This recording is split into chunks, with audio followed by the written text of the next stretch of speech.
बूढ़ी औरत के 50 रुपए। गरीब भिखारियों को दान तो हम सब ने दिया है। दान देना बहुत अच्छी आदत भी है। लेकिन यकीन मानिए इस कहानी में किसी जरूरतमंद की मदद करने का जो तरीका बताया गया है, वो जरूर ही आपके दिल को छू लेगा। एक शख्स पैदल किसी रास्ते से जा रहा था। उसने देखा कि सामने एक बिजली के खंभे में पेपर चिपका पड़ा है और उसमें कुछ लिखा है। उसमें लिखा था कि कल इस रास्ते से गुजरते वक्त मेरे 50 रुपए कहीं गिर गए। मुझे ठीक से दिखाई नहीं देता है। कृपया इस रास्ते पर कहीं भी किसी को भी मेरे 50 रुपए मिले तो इस पते पर पहुंचा दें। नीचे लिखे पते को पढ़कर उस शख्स का मन वहां जाने का करने लगा। उस शख्स ने पते को याद किया और उसकी तरफ बढ़ने लगा। वहां जाने के बाद जब उसने आवाज लगाई तो देखा कि गली के आखिरी में एक झोपड़ी है और वहां से एक बूढ़ी औरत लाठी के सहारे बाहर निकल कर आ रही है। उस शख्स को मालूम हुआ कि वो वृद्धा वहां अकेली रहती थी।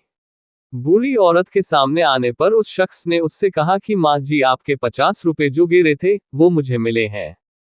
ये रहे आपके 50 रुपए। उस शख्स की बात सुनकर बूढ़ी औरत रोने लगी और कहा, बेटा, कल से अब तक करीब 20-25 लोग मुझे 50 रुपए देकर जा चुके हैं।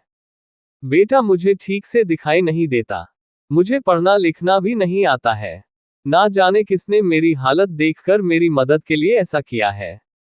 उस शख्स के बहुत कहने पर उस बूढ़ी औरत ने उससे 50 रुपए तो ले लिए, लेकिन उस शख्स से विनती करते हुए कहा कि बेटा, जाते वक्त वो संदेश जरूर फाड़ कर फेंक देना। ना जाने किसने मुझ पर तरस खाकर ऐसा किया है। उस शख्स ने सिर हिलाते हुए बूढ़ी औरत की बात पर हामी भर ली।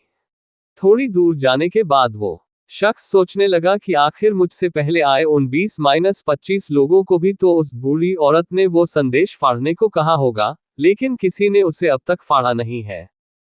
तो फिर मैं कैसे उसे फाड़ दूं? उस शख्स के मन में उस व्यक्ति के लिए बहुत ही आदर का भाव आ रहा था, जिसने बूढ़ी औरत की सेवा के लिए इस तरीके को ढूंढा। उस शख्स का मन उस व्यक्ति के लिए कृतज्ञता से भर चुका था। फिर क्या था, उस शख्स ने भी बिजली के खंभे में लगे उस संदेश को वैसे ही रहने दिया।